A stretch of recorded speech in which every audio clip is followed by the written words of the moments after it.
আমরা ইতিমধ্যে সকলে জানি আজকে সকাল 10:37 5.7 মাত্রার একটা ভূমিকম্প হয়েছে বাংলাদেশে, যেটার উৎপত্তিস্থল আপনার নরসিংদীতে। আর এতে বংশালে, ঢাকার বংশালে আপনার 5 তলা থেকে একটা বিল্ডিং এর রেলিং ধসে 3 জন পথচারী মারা গেছে। এদের মধ্যে 47 বছরের যে মহিলাটা, তার অস্ত্রোপচার চলতেছে অলরেডি ঢাকা মেডিকেল কলেজে।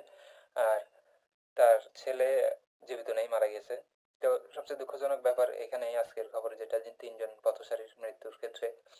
তো এছাড়াও সারা দেশে বিভিন্ন জায়গায় আপনার বিল্ডিং এ ধসের খবর পাওয়া গেছে এবং কিছু বিল্ডিং হেলে পড়েছে, কিছু বিল্ডিং ফাটল দেখা দিয়েছে এবং এনএসইউ ভবনে অনেক ফাটল দেখা দিয়েছে।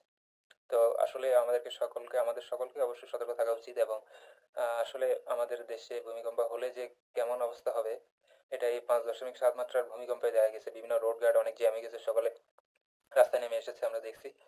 তো আসলে আমাদেরকে অবশ্যই সতর্ক থাকা উচিত। আর ভূমিকম্পের আগাম কোনো নিউজ আমরা পাই না, সেহেতু কপালে যা আছে তাই হবে। তারপরেও যতটুকু সম্ভব আমাদের আশেপাশের মানুষদেরকে আমরা নিজেরাও সতর্ক থাকবো, আশেপাশের মানুষদেরকেও সতর্ক রাখার চেষ্টা করব, যতটুকু সম্ভব সহায়তা করার চেষ্টা করবো। আসসালামু আলাইকুম।